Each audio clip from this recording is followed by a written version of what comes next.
మీకు ఆన్లైన్లో ఎస్ఐపి చేయడం అనేది కష్టంగా ఇబ్బందిగా ఉందనుకోండి. మీకు రాబోయే 10 సంవత్సరాలు మీకు సర్వీస్ ఇవ్వడానికి ఒక పర్సన్ అవసరం అనుకోండి. అప్పుడు మీరు ఎవరైనా మ్యూచువల్ ఫండ్ డిస్ట్రిబ్యూటర్ కానీ లేదా ఏజెంట్ దగ్గర కానీ తీసుకోండి.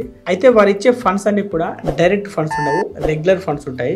కాకపోతే వారి నుండి మీకు మంచి సర్వీస్ దొరుకుతుంది. రెగ్యులర్ ఫండ్స్ ఇచ్చి మీకు సర్వీస్ ఇవ్వలేదు అనుకోండి, మీకు ఎలా ఉంటుంది? అందుకే నేను కొన్ని డీమ్యాట్ అకౌంట్స్ అవాయిడ్ చేయమని చెప్పింది. అలాగే చాలా మంది ఏమనుకుంటారంటే బ్యాంక్కి వెళ్తే డైరెక్ట్ ఫండ్స్ అనుకుంటారు. కానీ ఈ రోజుల్లో చాలా బ్యాంకులు ఒక ఏజెంట్ లాగా, ఒక డిస్ట్రిబ్యూటర్ లాగా పనిచేస్తున్నాయి కాబట్టి వారు మీకు డైరెక్ట్ ఫండ్స్ ఇవ్వకపోవచ్చు. ఎస్బీఐ బ్యాంక్ నుండి రెగ్యులర్ ఫండ్స్ తీసుకునే వారు నాకు చాలా మంది తెలుసు. కానీ మీరు ఆ బ్యాంక్ నుండి రెగ్యులర్ ఫండ్స్ తీసుకొని మీరు ఎటువంటి సర్వీస్ పొందలేనప్పుడు అప్పుడు బ్యాంక్ వెళ్ళడం ఎందుకు? సో మొత్తానికి ఇక్కడ నా చాయిస్ ఏంటంటే, మీరు సొంతంగా మ్యూచువల్ ఫండ్స్ లో ఇన్వెస్ట్ చేయాలంటే, ఎస్ఐపిలో ఇన్వెస్ట్ చేయాలంటే డీమ్యాట్ అకౌంట్ లో చేయండి. అది కూడా డైరెక్ట్ ఫండ్స్ అవైలబుల్ గా ఉంటేనే. లేదు అంటే మీరు సొంతంగా చేసుకోలేని అనుకుంటే ఒక మ్యూచువల్ ఫండ్ డిస్ట్రిబ్యూటర్ దగ్గర కానీ లేదా ఏజెంట్ దగ్గర కానీ తీసుకోండి. అతడు మీకు మంచి సర్వీస్ ఇస్తాడు. కాకపోతే ఎక్స్పెన్సెస్ కొంచెం ఎక్కువగా ఉంటాయి.